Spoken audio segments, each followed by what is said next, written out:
Hello and good evening. The murder trial of a man named Delvecchio Patrick opened today in Dallas with some gut-wrenching testimony and jurors listening to some haunting 911 calls. Yeah, and this case actually changes the way that Dallas handles 911 domestic violence calls.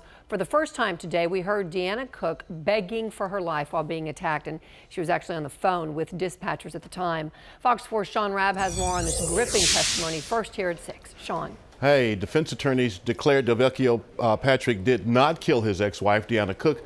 Prosecutors told jurors much about this case would make them angry. But now, they said, now was the time to focus on Delvecchio Patrick and what he's accused of.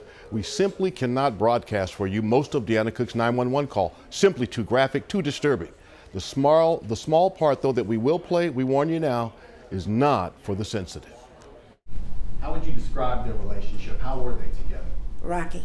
Vicky Cook, Deanna Cook's mother, told the court how her daughter and Delvecchio Patrick would not just argue, but fight, and how both had injured the other in their 4-year volatile relationship.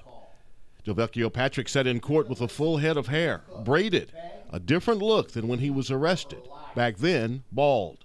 Vicky Cook testified to what she and her other daughters found when they went to Deanna's home. When Carlita kicked the door in, the smell hit her and she just turned and ran. And I went in, and the water, like it was so high, it was covering my feet. Vicky Cook made her way through the house to the bedroom and then opened the door to Deanna's bathroom. I saw like a shadow behind the curtain, and I started screaming because it was her, and the water was still running. The water was still running.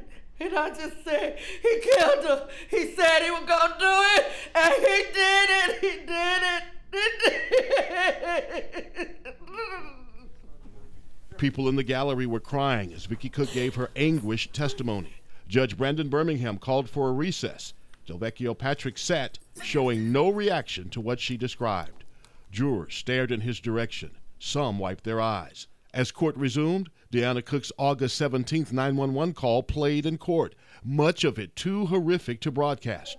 What you do hear now is uncomfortable to listen to as Deanna Cook begged for her life. Help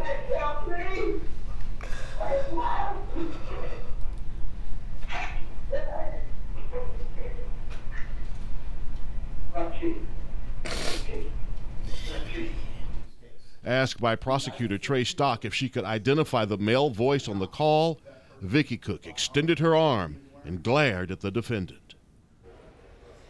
Now, we also heard testimony today from a police officer first assigned the call. Detective Julia Menchaca explained she did not receive enough emergent information from dispatchers to justify kicking in the door to Deanna Cook's home, and that she saw nothing out of place when she arrived there that Friday, August 17th, 2012. Delvecchio Patrick could get life in prison if convicted. Testimony continues Tuesday. So hard for that family. Sean Rabb, thanks for bringing us the story. Okay.